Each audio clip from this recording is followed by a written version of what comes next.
Halo, Shalom. Pada video kali ini, saya akan membahas ya tentang predestinasi secara apa ya, secara general aja ya, secara apa ya, secara sesuai dengan apa yang saya ketahui ya dan saya pelajari. Tapi mohon maaf ketika ada suatu mungkin kekeliruan atau apa gitu. Mohon eh, mohon dimaafkan. Karena ini saya hanya tataran belajar ya, masih masih pengenalan pembelajaran seperti itu. Jadi mohon dimaklumi dan kiranya ada kurang jelas ataupun ada kurang penjelasannya, eh, bisa kalian sharing ataupun apa. Saya hanya berbagi di sini, hanya sharing. Dan topik pada kali ini saya akan membahas tentang predestinasi secara umum ya, tentang pandangan saya tentang predestinasi ini ya. Yang kita ketahui tentang predestinasi secara umum, yang banyak sudah diajarkan di eh, mungkin para teolog-teolog yang lain atau pengajar-pengajar yang lain atau dari berbagai referensi. Jadi kalau tentang predestinasi ini, itu kan teologi ya, ya teologi di dalam kekristenan. Dan dia ini adalah berisi juga doktrin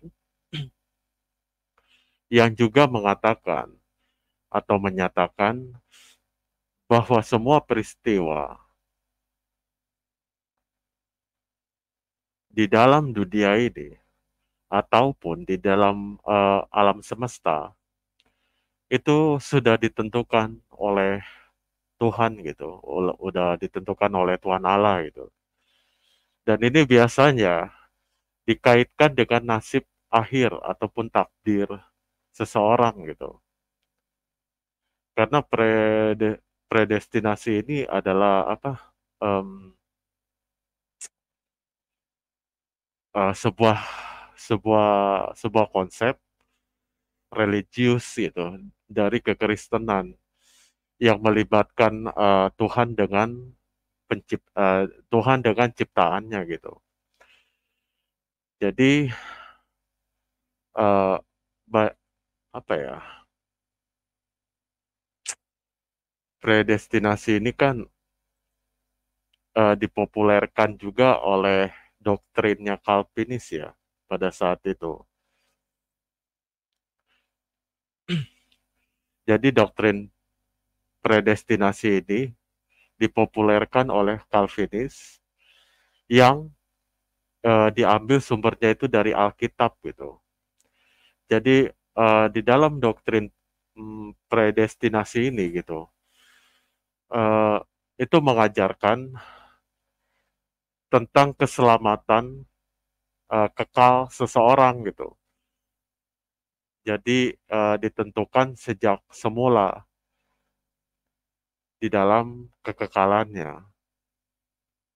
Tetapi ada juga yang selain daripada predestinasi ini tentang Calvinis ini tentang ajaran Arminianisme, tapi akan dibahas di video selanjutnya. Tetapi aku akan kasih clue-nya aja sedikit. Tetapi kalau ajaran Arminianisme ini dia tuh menolak ajaran ataupun doktrin yang yang ditelurkan ataupun yang diyakini oleh Calvinis ini. Yaitu kalau misalkan Arminian itu dia penentuannya bahwa penentuan kekal Tuhan itu, Tuhan Allah itu ter- terhadap keselamatan orang-orang pilihan itu. Seperti itu. Jadi itu hanya clue-cluenya saja. Nanti saya akan bahas tentang Armenian ini. Tapi untuk saat ini saya akan memberikan suatu pembahasan tentang predestinasi ya. Apakah predestinasi ini eh, terlibat dari semua golongan gitu, baik itu Kristen, eh, Protestan, Katolik, atau Ortodok. Tapi menurut saya ini setiap mereka ini ya ada pemahaman tentang predestinasi ini. Jadi predestinasi ini sebenarnya populer itu bukan di zamannya Calvin ya, tetapi kalau tidak salah itu di zamannya doktrin dari Thomas Aquinas juga, bahkan Agustinus juga. Itu yang saya ketahui ya dari kepopuleran tentang doktrin doktrin predestinasi ini.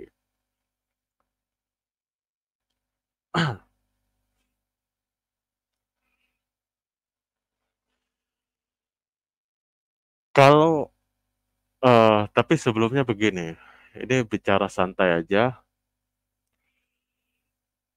Em, Banyak orang juga di dalam kekristenan itu menolak tentang pemahaman seperti ini, tentang doktrin predestinasi ini ya. Tetapi kalau menurut saya, tetapi jangan masuk ke dalam situ dulu. Tetapi kebanyakan orang yang menolak di dalam kekristenan ini tentang doktrin predestinasi ini menganggap bahwa eh, semua itu tidak benar gitu. Karena manusia eh, ditentukan oleh takdirnya itu ditentukan oleh dirinya sendiri, yaitu melalui free will ya, ataupun kehendak bebas. Tetapi secara umum ya, doktrin dari Calvin ini tentang predestinasi ini tidak bisa apa ya kita pahami secara sesimpel itu gitu.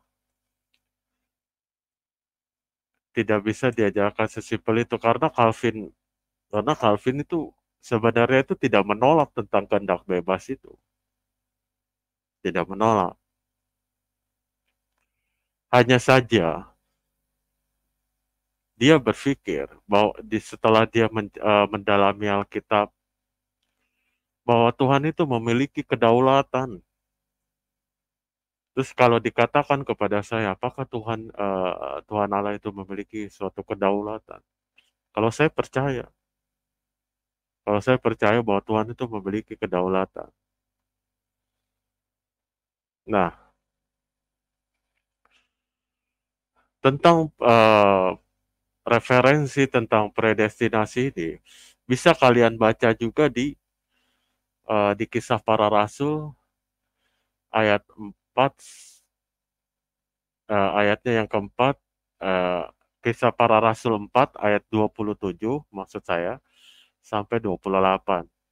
Itu kalian bisa baca sendiri di Kisah Para Rasul itu referensi dari tentang doktrin predestinasi kalau kita melihat dari Alkitab ya. Terus Kejadian 50 ayat 18 sampai 20 itu referensinya. Dan kenapa saya juga sependapat dengan tentang predestinasi ini, tetapi saya punya pemandangan yang berbeda. Pemandangan perbedaannya itu seperti ini.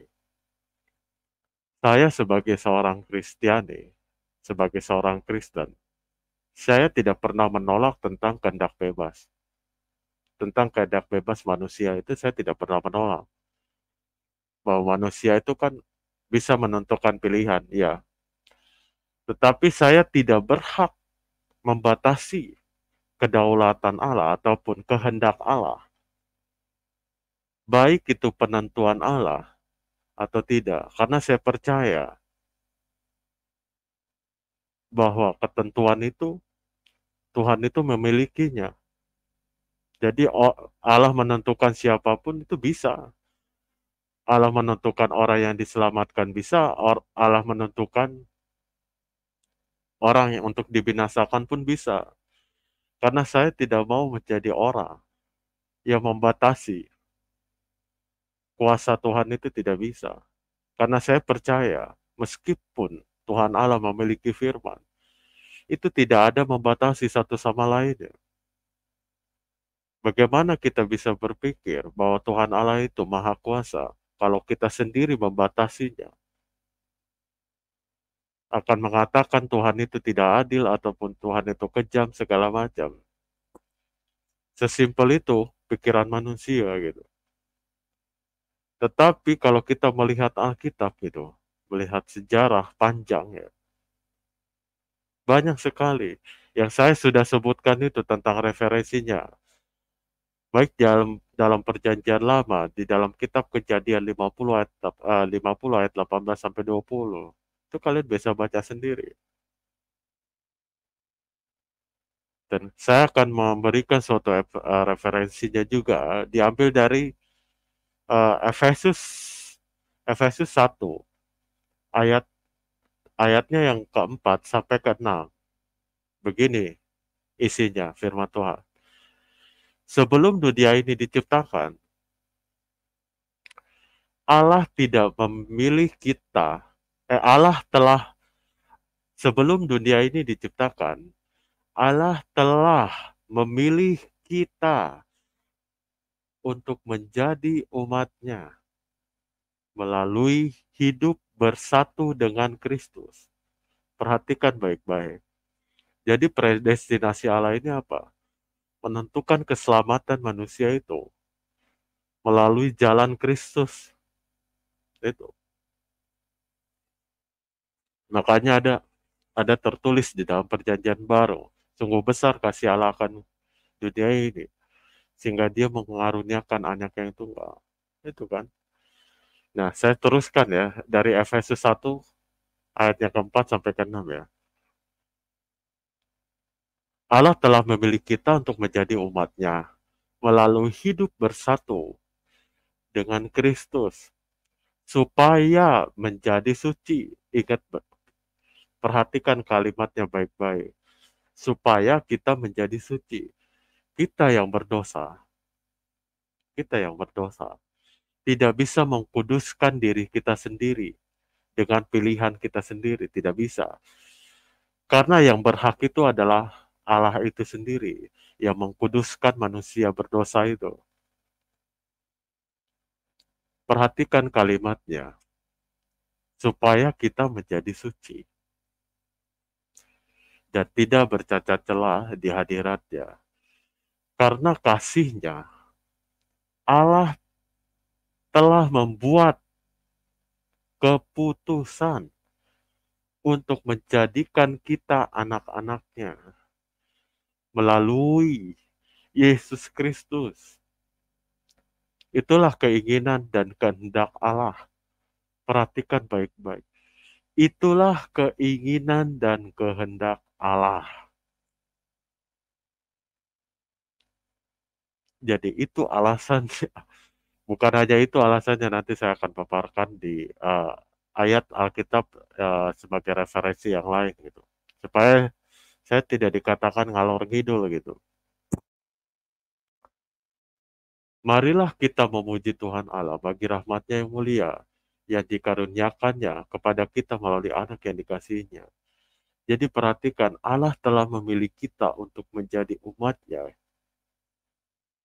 hidup bersatu dengan Kristus. Sudah dipilih di dalam satu tubuh Kristus. Seperti itu. Dan ada ayat referensi tentang predestinasi ini. Ini menurut pandangan saya aja ya. Ketika saya melihat pendalaman Alkitab ini, saya ambil dari Roma 8, ayatnya ke 29 ya. Begini firman Tuhan. Sebab semua yang dipilihnya, perhatikan, sebab semua yang Sebab semua orang yang dipilihnya dari semula, mereka juga ditentukannya dari semula. Bagaimana kita bisa mengatakan hanya kehendak bebaslah sesuatu hal yang mutlak itu? Apakah pilihan manusia itu bisa salah? Bisa. Tetapi apakah keputusan Allah, ketentuan Allah bisa salah? Tidak. Kita ulangi, baca baik-baik ya. Perhatikan kalimatnya. Kalian pun bisa baca dari Roma 8 ayatnya ke-29.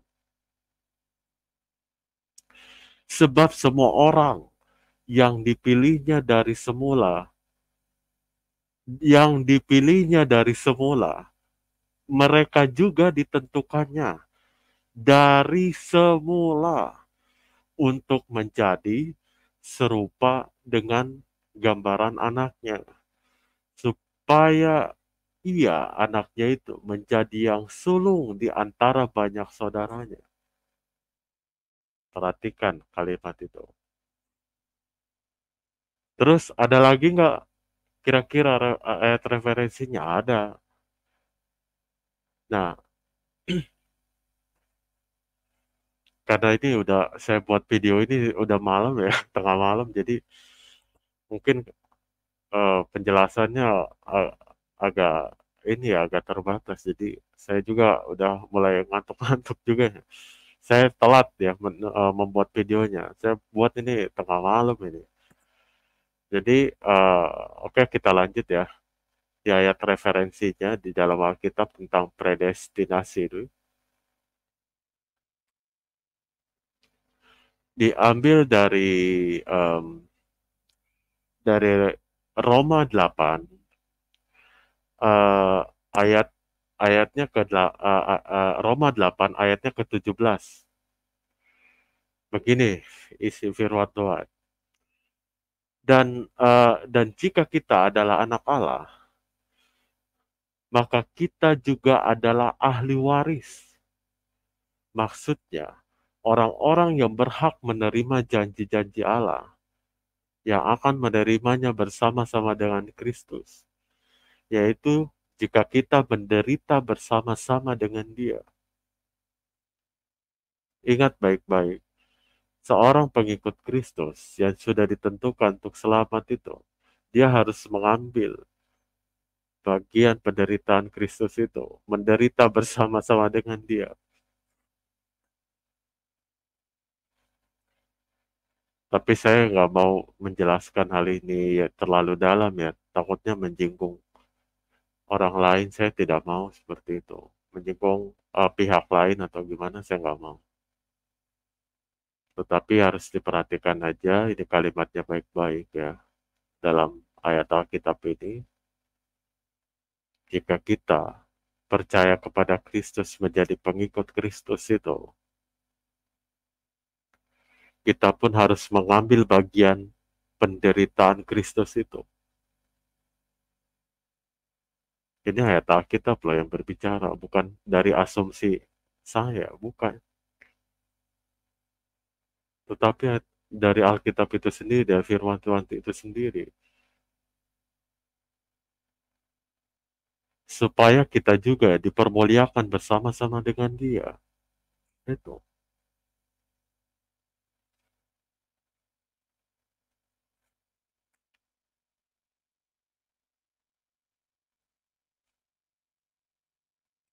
Terus kalau dikatakan predestinasi itu bohong segala macam, itu menurut saya sih keliru ya.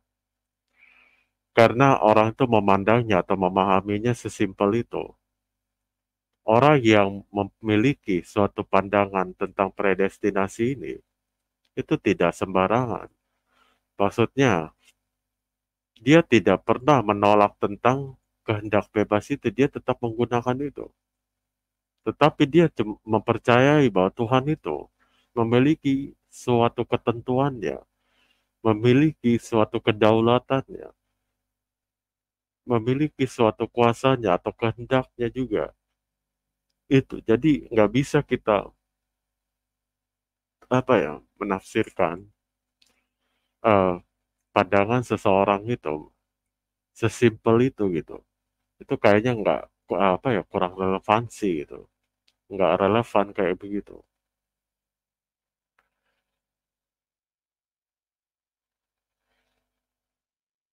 Ada juga orang tuh yang menolak tentang predestinasi itu dengan dia menggunakan analogi,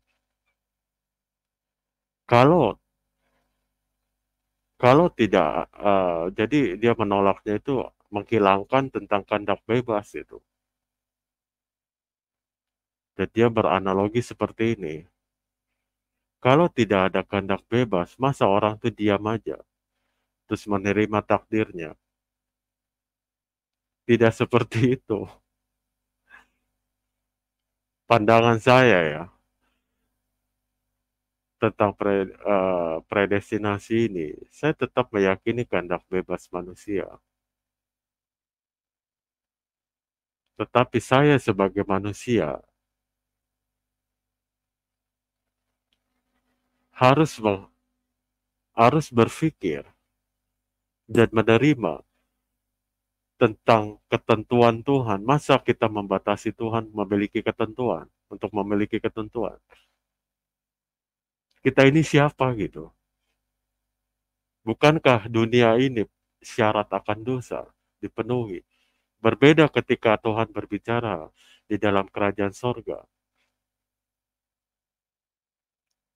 Ketika manusia berada di dalam dunia ini, kita kan hamba dosa sebenarnya. Ketika orang berdosa, dia tidak bisa mengkuduskan dirinya sendiri dengan pilihan kehendak bebasnya, itu tidak bisa. Yang membuat orang itu kudus adalah Tuhan itu sendiri. Bagaimana orang berdosa bisa mengkuduskan dirinya?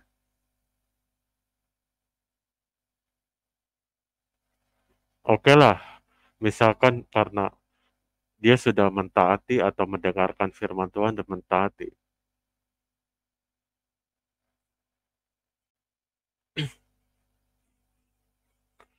Apakah guru-guru palsu itu yang disebutkan di dalam Alkitab, dia tidak mentaati firman Tuhan? Guru-guru palsu itu, bedakan ya antara guru-guru palsu dan nabi-nabi palsu.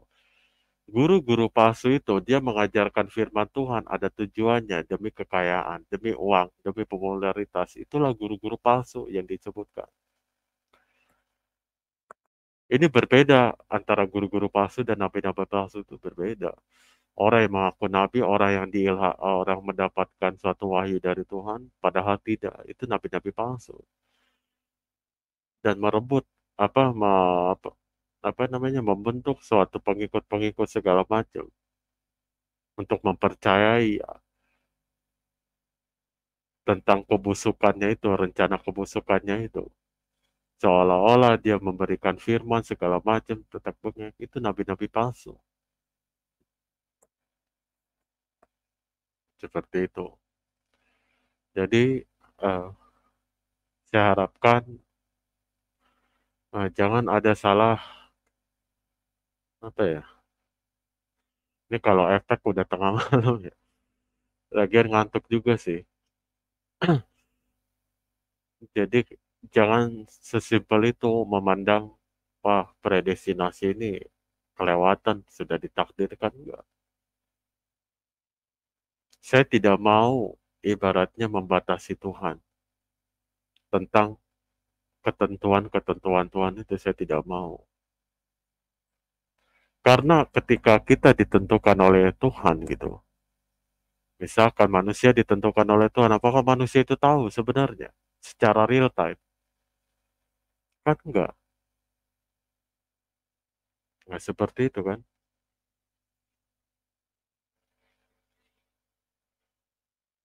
Oke, saya kasih referensinya lagi ya di dalam Alkitab. Coba kalian buka 2 Tesalonika ayat yang kedua, 2 Tesalonika 2 ayatnya yang ke-13. Kalian coba buka.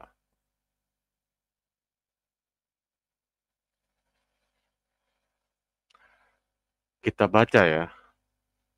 Saya akan bacakan dari 2 Tesalonika 2 ayat 13. Ini referensi ya tentang apa? Saya ambil ayat Alkitab ini sebagai referensi tentang predestinasi ini. Kita ambil 2 Tesalonika 2 ayat yang ke-13 ya. Firman Tuhan begini isinya. Akan tetapi kami harus selalu mengucap syukur kepada Allah karena kamu, saudara-saudara yang dikasihi Tuhan. Perhatikan ya baik-baik kalimatnya. Saudara-saudara yang dikasihi Tuhan, sebab Allah dari mulanya telah memilih kamu untuk diselamatkan dalam roh yang menguduskan kamu dan dalam kebenaran yang kamu percayai.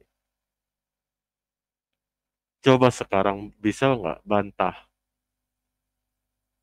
tentang ketentuan-ketentuan atau kedaulatan Allah?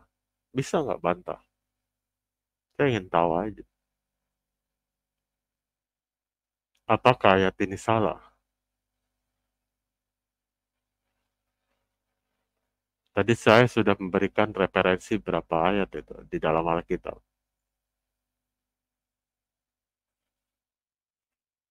Coba kalian perhatikan. Sebab Allah dari mulanya telah memilih kamu untuk diselamatkan dalam roh yang menguduskan kamu dan dalam kebenaran yang kamu percayai, yaitu di dalam siapa? Di dalam Kristus kan? Jadi predestinasi Allah itu ditempatkan kepada Tuhan Yesus Kristus. Supaya setiap orang yang percaya kepadanya tidak binasa, melainkan memperoleh hidup yang kekal. Ini yang tidak dipahami. Tidak sesimpel yang mungkin orang lain itu menolak tentang predestinasi takdir segala macam. Tidak. Di dalam dunia ini kompleks gitu. Tidak semua manusia menyembah Tuhan yang benar-benar Tuhan, Tuhan yang benar-benar esa. Ada manusia memang yang sudah ditentukan karena apa? Banyak hal pengetahuan Allah itu tak tidak sama takarannya dengan pengetahuan manusia. Jangan coba-coba untuk membatasi tentang kuasa Allah itu, jangan, ataupun pengetahuannya. Tuhan Allah itu tidak terikat ruang dan waktu, tidak seperti kita. Bahkan di dalam Alkitab juga menjelaskan apa? Satu hari ini kan di sana itu bisa 1.000 tahun. Misalkan satu harinya Tuhan, di dalam dunia ini tuh bisa 1.000 tahun. Itu kan yang dijelaskan di dalam Alkitab.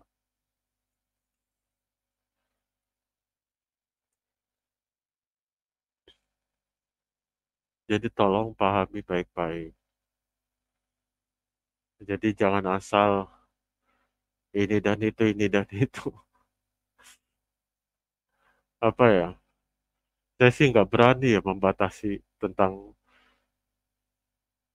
tentang kekuasaan Allah itu, saya tidak berani. Tentang ketentuan Allah, Allah berhak untuk menentukan, itu saya nggak berani untuk membatasi seperti itu gitu. Kenapa manusia itu kok berani ya membatasi seperti itu tanpa tanpa mengujinya lebih dalam lagi gitu. Saya tuh heran apakah mereka memiliki kepentingan atau bagaimana, saya nggak tahu ya. Sekarang saya kasih contoh gitu. Yunus dipilih Tuhan kan untuk pergi ke kota Niniwe. Yunus pergi. disuruh Tuhan untuk ke kota Niniwe, apakah dengan kehendak bebasnya Yunus itu langsung menuruti kehendak Tuhan itu? Tidak kan? Itu menggunakan free will loh itu, kehendak bebas. Dia mencoba lari, tetapi apa? Kalau Tuhan sudah menentukan, ya, ya harus terjadi. Dan akhirnya apa? Dia dilemparkan kan ke dalam laut dan ditelan oleh ikan besar kan. 3 hari 3 malam. Dan itu digunakan oleh Yesus untuk menjelaskan itu tentang di dalam tentang di dalam kuburnya itu kan. Jadi seperti itu. Coba sekarang bantah dengan kehendak manusia, apakah bisa? Ya sudah ditentukan oleh Tuhan. Engkau harus pergi ke kota Niniwe untuk supaya di sana tuh banyak orang yang bertobat. Coba, coba bisa nggak jelaskan?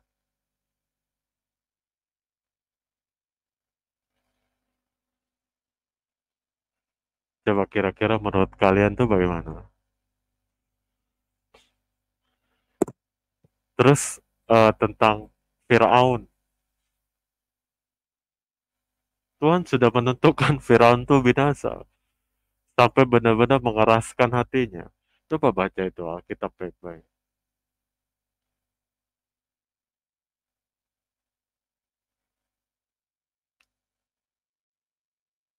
Coba, bisa nggak kalian menjelaskan itu?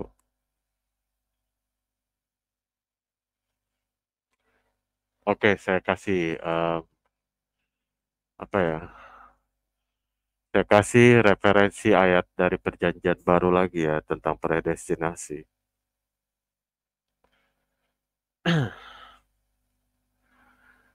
Saya ambil Yohanes dari Yohanes 15 ayat 16 sampai 17. Dari Yohanes 15 ayat 16 sampai 17. Begini firman Tuhan. Bukan kamu yang memilih aku, tetapi akulah yang memilih kamu. Dan akulah dan aku telah menetapkan kamu supaya kamu pergi dan menghasilkan buah dan buahmu itu tetap, supaya kamu minta kepada Bapa dalam namaku diberikannya kepadamu. Inilah perintahku kepadamu, kasihanilah seorang akan yang lain.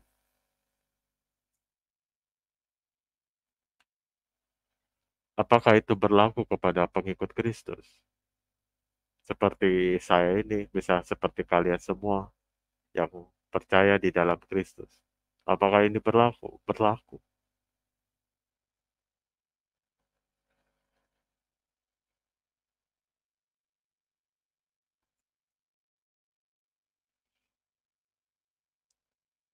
Jadi saya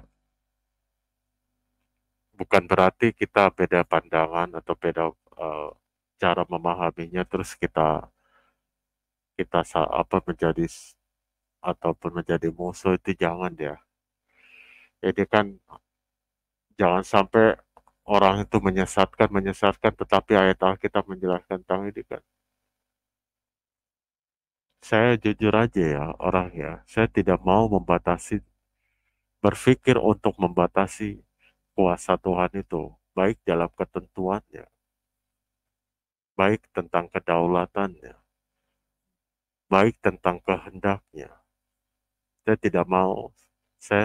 Karena saya tuh tahu diri. Saya siapa? Hamba dosa, hamba yang hina sebenarnya. Tetapi dengan apa lagi? Gitu. Saya harus ibaratkan ke siapa lagi? Saya harus eh, menempatkan iman saya ini. Bukankah Tuhan Allah sudah menetapkan jalan keselamatan itu di dalam Kristus? Jadi itu yang saya tempatkan. Iman saya, hidup saya. Mungkin butuh proses gitu. tidak bisa secara cepat ataupun langsung, karena kita pun harus mengambil bagian penderitaan dari Kristus itu. Nanti jatuhnya apa? Seperti perkataan Yesus nanti, aku akan berterus terang kepadamu, aku tidak mengenalmu, nyalah kau dari hadapanku, hai sekalian pembuat kejahatan. Itu kan pertama kali, itu kan ditujukan kepada orang Yahudi, orang Farisi.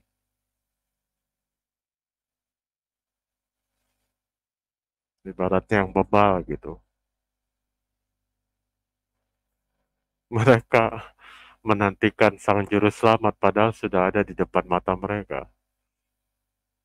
Tetapi malah malah menghakiminya, malah memfitnahnya dengan segala yang jahat itu. Apakah kita bagian daripada orang Farisi dan orang Yahudi ketika di zaman Yesus itu? Coba kalian refleksikan dan renungkan itu.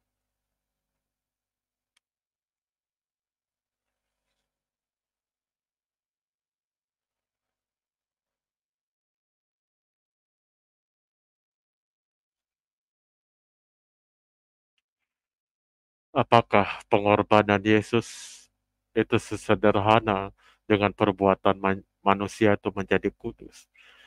Apalagi memfungsikan kehendak bebasnya itu supaya menjadi kudus. Bukankah Tuhan Allah itu yang membuat kita orang berdosa ini ketika kita percaya dalam anaknya Tuhan Yesus Kristus, itu kita dikuduskan. Bukankah seperti itu? Kita orang berdosa tidak bisa mengkuduskan diri kita sendiri. Hanya Tuhan yang bisa mengkuduskan itu. Mengkuduskan manusia berdosa itu bisa. Bisa.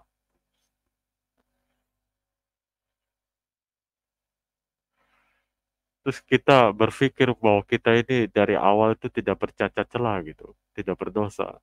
Itu sama engkau meninggikan di hadapan Tuhan. Kau tidak merendahkan diri di hadapan Tuhan. Pada faktanya kau berdosa. Sama seperti itu.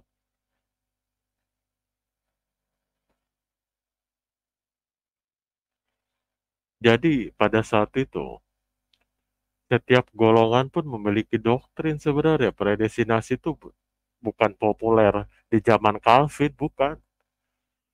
Sudah ada dari dulu juga. Bahkan pada zaman Thomas Aquinas juga udah ada.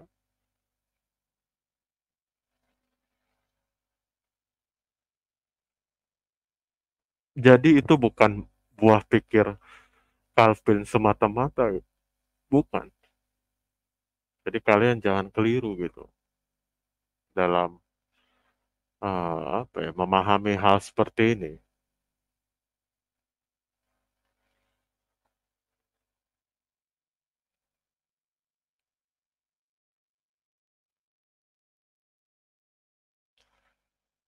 Coba aja perhatikan di pada zamannya Musa tentang Firaun ini. Coba kalian uh, buka kitab Keluaran ayat 7, kitab Keluaran 7 ayat 3 coba. Kan di situ kan di situ dikatakan, tetapi aku akan mengeraskan hati Firaun.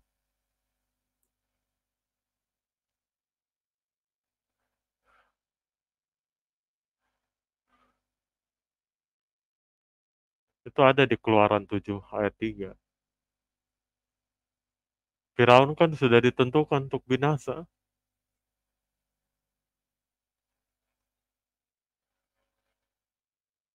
Apakah itu gagal? Tidak akan terjadi.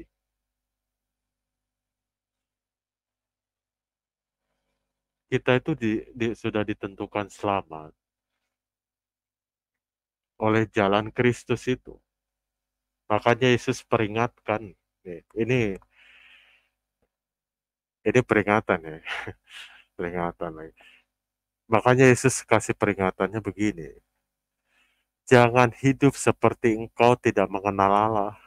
Jadi kalau kamu udah tahu tentang Kristus, hiduplah seperti apa yang diajarkan oleh Kristus. Berusahalah.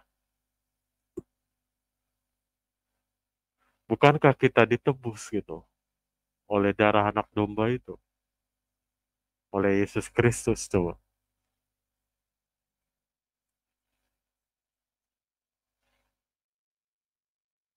Bukankah orang yang menolak Kristus itu disebut antikris sesuai dalam perjanjian baru, ya kan?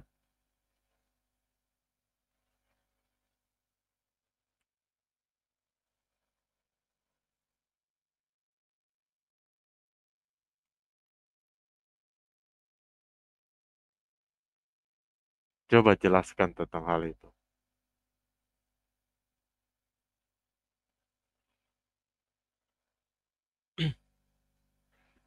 Sudah saya bilang, saya itu tidak tidak berani punya pikiran membatasi kuasa Tuhan itu, saya tidak mau. Wah, Allah itu tega kalau dia sudah mentakdirkan manusia itu. Dia punya pengetahuannya sendiri, punya takaran pengetahuannya sendiri. Kalian tuh tidak, saudara-saudaraku ini jangan memahaminya itu sesimpel itu gitu, sesempit itu. Jangan. Kita harus mengujinya dengan secara mendalam gitu. Jangan asal ceplok-ceplok aja gitu.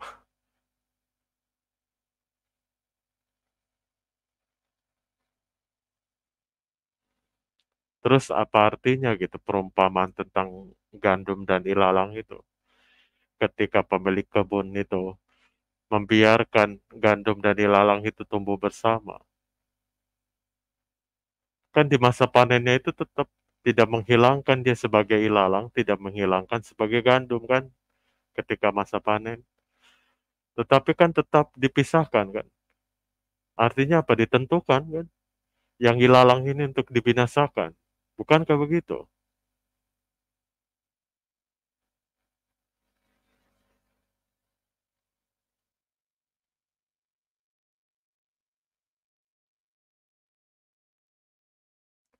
Terus ketika Tuhan menentukan orang miskin ini yang bersyukur untuk diselamatkan, apakah kalian tidak setuju itu?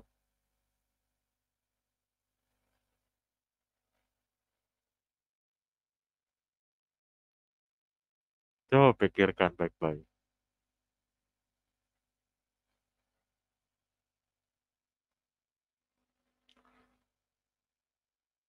Aku kasih lagi ya referensi ayat Alkitab.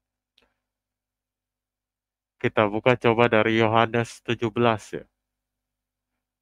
Yohanes 17 ayat ke-12.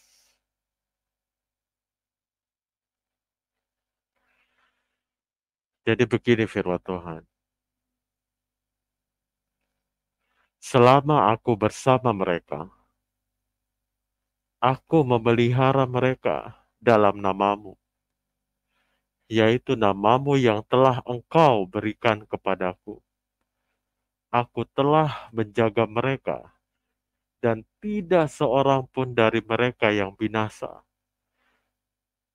Perhatikan, engkau berikan, yaitu namamu yang telah engkau berikan kepadaku. Aku telah menjaga mereka, dan tidak ada seorang pun dari mereka yang binasa, selain daripada dia yang telah ditentukan untuk binasa.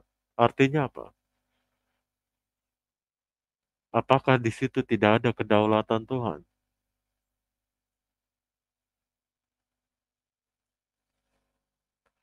Bahkan diteruskan ya kalimat ini, kalimat ayatnya. Kan dikatakan, selain daripada dia yang telah ditentukan untuk binasa, supaya genaplah yang tertulis dalam kitab suci.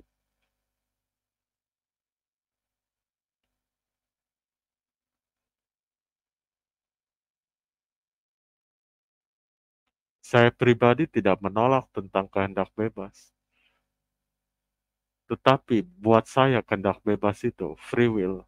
Pilihan manusia itu bukan sesuatu hal yang mutlak. Ketika Tuhan memilih seseorang untuk diselamatkan, pasti ada perubahan terbesar yang akan terjadi di dalam hidupnya. Sama ketika Yesus berkata, pesundal, seorang pesundal yang bertobat, dia akan diselamatkan dan masuk ke sorga.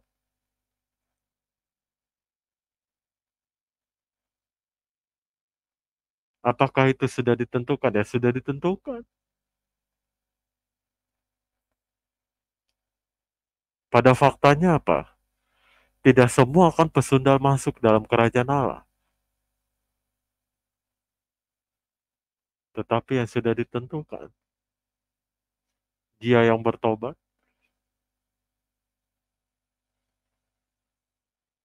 Allah sudah tahu dengan pengetahuannya, sudah tahu dengan rancangannya.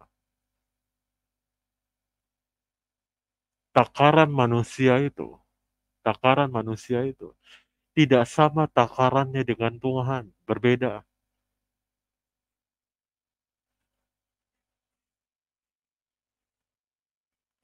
Dan dia pun tidak terikat dengan ruang dan waktu. Kenapa sih masih ada manusia yang berpikir sesimpel itu gitu, sesempit itu? Saya jujur ya, saya sendiri nggak berani loh membatasi kuasa Tuhan seperti itu. Dengan pikiran-pikiran saya sendiri, saya nggak berani. Kalau saya katakan Tuhan punya kedaulatan, dia punya. Masa iya manusia di bumi memiliki kedaulatan dengan sesamanya, dengan hidupnya di dalam dunia ini, dengan berbagai aspek gitu kedaulatannya. Masa kan tidak, Tuhan tidak memiliki itu. Ini kan ngaco namanya.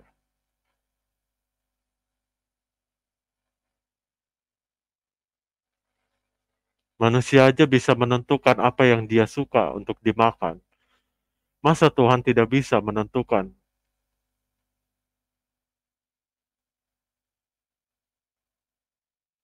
Tetapi cara pandang kita memahaminya itu kadang keliru gitu.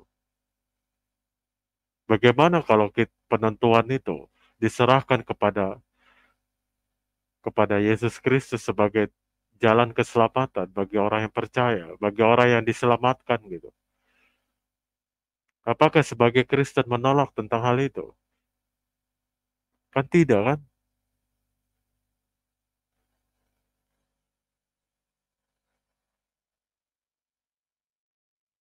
Jadi cobalah apa ya? Jangan seperti orang-orang munafik gitu. Ibaratnya mengajarkan orang ataupun dia sudah menggembalakan jemaat, tetapi dia tidak mengambil bagian penderitaan Kristus itu. Itu layak nggak? Buat apa dia berbicara? Orang yang tidak bisa melepaskan segala miliknya, tidak layak menjadi muridku. Sanggup nggak sampai saat ini melepaskan segala apa yang dimilikinya? Dan dengan sukarela melayani, menjadi hamba di dalam dunia ini. Pada faktanya, pada faktanya apa? Terus bagaimana kalau saya bandingkan dengan orang miskin yang bersyukur? Dia bersyukur kepada Allah. Apapun yang dia terima, dia syukuri. Dia percaya kepada Allah. Taruhlah dia percaya kepada Yesus itu sebagai satu-satunya Tuhan dan Juru Selamat. Sebagai Tuhan dan Juru Selamat maksud saya. Sebagai Tuhan dan Juru Selamat. Dengan kemiskinan ya di dalam hidup dia miskin. Dia tetap hidup bersyukur.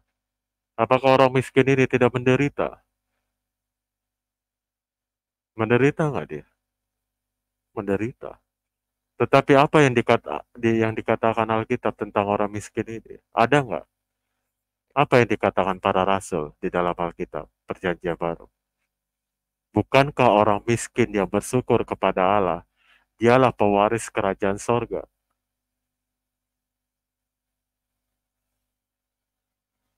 Tetapi pengajar-pengajar palsu itu, pengajar-pengajar munafik itu bagaimana?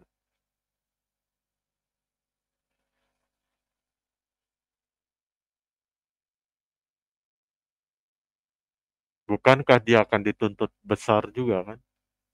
Tetapi orang miskin ini apa? Yang bersyukur kepada Allah, orang miskin ini, dia dituntut apa?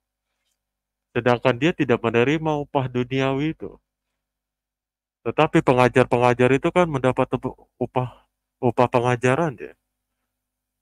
Dengan dalih dia akan berpikir bahwa upahnya sudah besar di dalam kerajaan sorga dan berhak diselamatkan. Ketika Tuhan menentukan seseorang untuk diselamatkan, maka manusia itu tahu secara real time.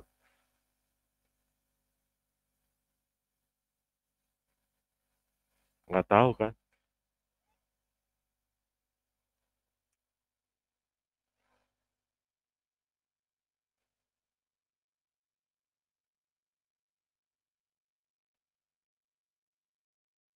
Jadi tentang predestinasi ini harus benar-benar dikaji secara mendalam. Tidak ceplok-ceplok, ceplok-ceplok, asal-asalan dalam memahami gitu. Karena apa? Tuhan bisa menentukan. Orang dia maha kuasa gitu.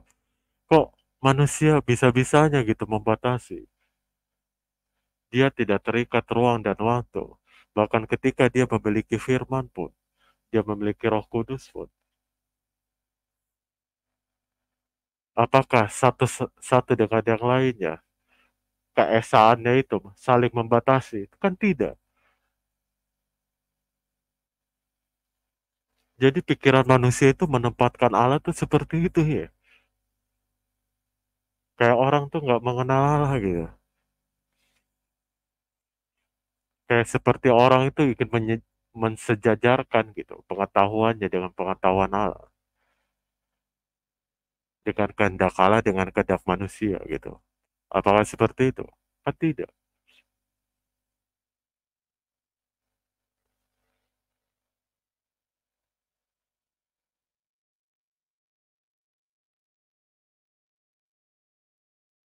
Jadi saya harap sih perlu dipahami secara mendalam lagi gitu. Tentang predestinasi ini kan bisa takdirnya orang yang diselamatkan itu. Dengan cara apa? Dengan cara jalan Kristus itu sendiri. Sekarang saya tanya, kalau tidak ada Kristus Yesus, orang Kristen bisa diselamatkan dengan apa? Takdirnya. Bukankah bakalan binasa kan?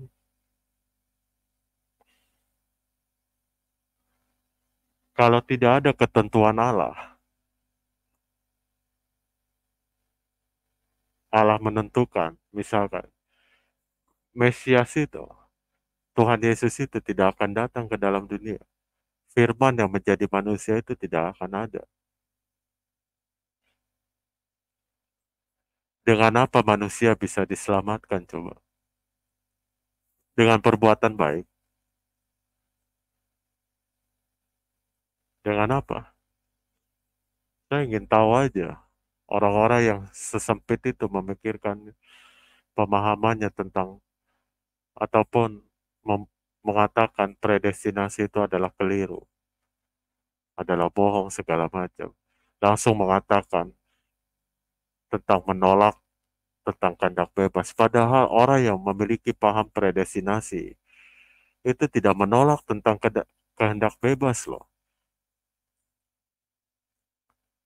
Tetapi bisa menganalogikan langsung kepada kehendak bebas itu.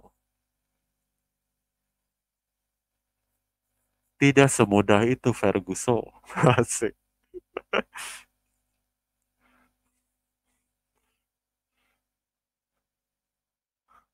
Coba tanya, Ge. Khususnya kepada apa ya? Gerakan reform gitu. Gereja reform, orang-orang reform gitu, orang-orang Kristen reform gitu. Yang menganut banyak teori Calvin ini. Coba dia tanya, apakah menolak tentang kehendak bebas itu? Walaupun dia memiliki doktrin tentang predestinasi. Coba tanya. Coba tanya misalkan siapa gitu yang menganut teori reform. Apakah menolak tentang eh, free will atau kehendak bebas itu?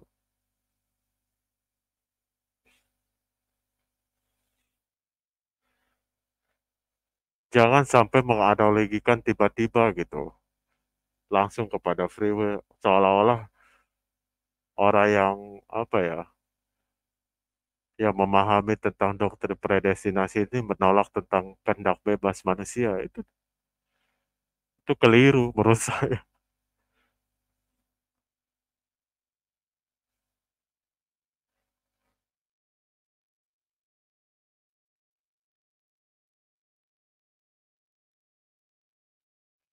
Karena bagaimanapun, emang kamu siapa gitu manusia bisa bisa mengatakan itu keliru segala macam.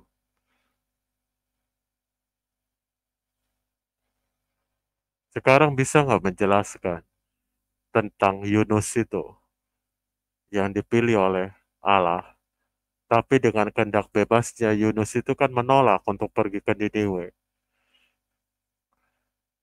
Dengan sekeras mungkin kan Yunus itu. Tetapi ketika Allah bilang tidak, tidak, ketentuannya harus genap, sudah ditentukan. Yunus engkau pergi ke Niniwe, supaya banyak orang tuh bertobat di sana. Terjadi nggak ketentuan Allah itu, ketetapan Allah itu, pilihan Allah itu, takdir Allah itu kepada Yunus? Terjadi nggak? Terjadi kan?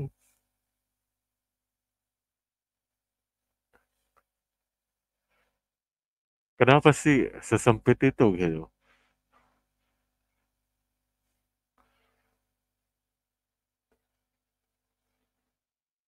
Kalau orang tuh mengenal Kristus,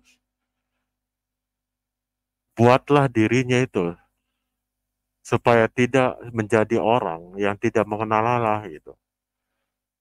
Masa iya udah orang tuh mengikut Kristus seperti orang-orang fasik gitu hidupnya. Itu sih bukan orang-orang pengikut Kristus, tapi orang-orang bebal namanya. Orang-orang keledai. Masa ada orang orang pengikut Kristus kelakuan seperti keledai liar. Kan itu malu-maluin namanya. Membuat onar ke sana kemari, membuat onar ke sana kemari, membuat asumsi atau ya begitulah penghinaan segala macam. Tapi saya sarankan ya sebagai orang Kristen ya sabar aja, kasihi mereka. Karena apa kasihan yang seperti mereka sebenarnya butuh pertolongan sebenarnya. Keledai-keledai liar itu kan butuh pertolongan sebenarnya itu.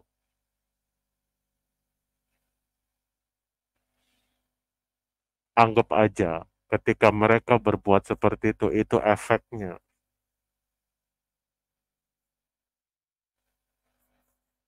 itu dampaknya. Ngerti kan? Tetapi bagaimanapun kita harus mengasihani mereka. Meskipun mereka berbicara jahat segala macam.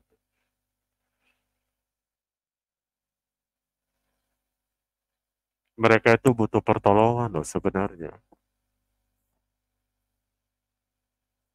Mereka itu gimana ya? Saya tuh takut keceplosan gitu atau gimana. Mereka ini butuh pertolongan sebenarnya. Kita sebagai pengikut Kristus sebenarnya. banyak hal sih, cuman saya nggak mau sampaikan di sini gitu. Tetapi saya masuk ke topik awal aja tentang predestinasi ini ya. Jadi seperti itu menurut pandangan saya. Sebenarnya banyak sekali sih, cuman kesalahan saya adalah membuat video video penjelasan tentang predestinasi ini udah tengah malam, jadi mata saya udah mulai mau ngantuk gitu. Yang tadinya saya tuh udah mempersiapkan ah pandangan saya yang mungkin makan waktu lama sebenarnya, karena akan saya bahas panjang sekali tentang ini. Cuma kesalahan saya itu, kesalahan saya adalah membuat video tentang pembahasan predestinasi itu waktunya tidak tepat itu, maksudnya kurang tepat itu, tengah malam saya buat video ini. Jadi ya ngantuk gimana gitu. Jadi saya mohon maaf sekali lagi kekurangannya tentang penjelasan saya, tentang pembahasan saya, tentang waktunya juga saya mohon maaf sekali. Em, ya begitulah. Saya ya kurang mengambil waktu yang pas saja gitu. Sama seperti video-video yang saya apa nih tuh, yang kemarin ya. Itu sama juga saya mengambil waktu tengah malam dalam pembuatan videonya untuk membahas tentang apa yang saya bahas itu, tentang teori dan pandangan itu kan. Mungkin cukup sekian dulu ya dari saya mengenai tentang pembahasan tentang predestinasi ini. Sebenarnya saya masih banyak yang harus saya jelaskan gitu tentang ini supaya banyak orang tuh biar apa ya, biar nggak ada kekeliruan gitu tentang eh, tentang pemahaman seperti ini. Karena ini pun tidak berdasarkan keluar dari asumsi liar gitu seseorang, tetapi ini mengambil dari Alkitab juga, pelajaran pendalaman Alkitab juga tentang ini. Jangan sampai langsung menganalogikan, ada mungkin orang tuh langsung mengenai tentang predestinasi terus menganalogikan tentang kehendak bebas. Kami tidak pernah menolak kehendak bebas. Coba aja tanya sama orang-orang Reform gitu. Orang-orang Reform menolak nggak tentang kehendak bebas? Pasti tidak. Jangan sampai kita mengarahkan ke situ. Tapi pengertiannya tentang kedaulatan dan Tuhan punya ketentuannya itu hak Tuhan gitu. Dengan cara apa? Dengan cara kan dengan jalan keselamatan Kristus kan. Bagaimana manusia tanpa adanya Dia coba? Ditentukan untuk selamat itu bagaimana?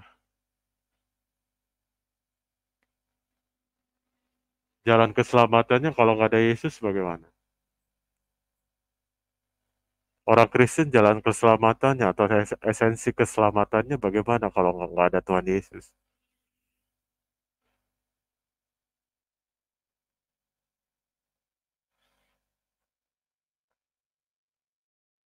Kan sudah dijelaskan sejak jauh-jauh hari. Sudah ditentukan akan ada Sang Juru Selamat, Mesias yang akan datang. Terjadi nggak kira-kira? Itu menurut kalian itu kehendak bebas apa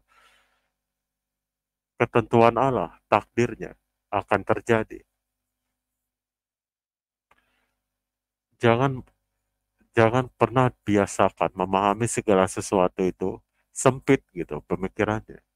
Sampai-sampai kita berpikir untuk membatasi kuasa Allah ataupun ketentuan atau hak Allah, kehendak Allah. Kita apa kan ya? Kita tarafkan itu setara dengan pikiran manusia, itu menurut saya konyol sih. Jadi mungkin seperti itu aja ya. Saya udah, aduh, ngantuk sekali ya. Mungkin saya akan teruskan di next video selanjutnya nanti, mungkin dengan pembahasan yang lain ya. Karena mungkin takutnya apa ya, sensitif ya pembahasan seperti ini. Karena apa? Ini kan berdasarkan pandangan ya, pola pikir. Jadi mungkin ada orang yang tidak setuju dengan pandangan saya ataupun pemahaman yang saya terapkan ini, ya itu jadiin aja sih ibaratnya sebagai ya bahan perenungan aja, bahan refleksi aja. Sebab saya cuma hanya ingin sharing aja. Jangan sedikit-sedikit mengatakan orang itu sesat segala macam. Kamu itu bukan Tuhan gitu. Kamu aja orang berdosa, tetapi bisa berkata sesatlah, sesatlah. Itu menurut saya tidak baik ya. Ketika orang mengatakan seperti itu. Baca Alkitab baik-baik ya. Karena saya lupa ayatnya juga di mana itu tentang ketika orang mengatakan itu. Pokoknya ada. Saya udah mulai ngantuk soalnya. Mohon maaf ya. Sekali lagi, saya mau maaf. Ini saya hanya tataran tataran berbagi atau berbagi sharing, berbagi pengetahuan dan tataran membagikan suatu pengalaman saya dan mendalami tentang kajian. Sebenarnya banyak hal sih yang mau saya berikan tentang ini. Cuman kayaknya mungkin udah cukup kali ya. Mungkin ini saja yang bisa saya sampaikan di video kali ini. Kurang lebihnya saya mohon maaf. Jangan pernah jadikan ini adalah untuk sebagai apa ya, yang menimbulkan kebencian atau segala macam. Ini kan kalau berbeda pandangan sih, jangan dijadikan untuk kita saling membenci antara saudara seiman ya. Kalian kalau benar-benar benar-benar paham tentang Kristus ya pahami bagaimana dia mengajarkan kasihanilah sesamamu manusia. Bahkan dia mengajarkan tentang kasihanilah musuhmu. Masa kita saudara seiman hanya karena seperti ini aja kita menjadi melahirkan suatu kebencian, kayak itu kan konyol namanya. Jadi jangan ya seperti itu, kita tetap bersaudara di dalam tubuh Kristus, kita bersaudara kan. Ada lagunya di dalam Kristus kita bersaudara kan. Ada lagunya. Oke, sampai ketemu di video selanjutnya dan saya mohon maaf apabila perkataan atau penjelasan saya kurang sesuai atau kurang bisa diterima oleh kalian, saya mohon maaf. Tataran saya hanya memberikan suatu wawasan dan share pengetahuan tentang pendalaman yang bersumber dari kitab suci dan pemahaman dari tentang pandangan tentang seseorang dalam mendalami kitab suci. Ya, saya mohon maaf jika ada salah, kurangnya saya mohon maaf. Sampai ketemu di video selanjutnya. Jika kalian suka dengan video ini, kalian bisa like atau subscribe atau bisa share kepada teman-teman atau saudara-saudara kalian. Dan cukup sekian di video kali ini. Dan semoga Tuhan Yesus memberkati kalian saudaraku semuanya. Di dalam Kristus kita bersaudara dan di dalam Kristus kita menjadi anak-anak Allah yang the good. Oke? God bless you.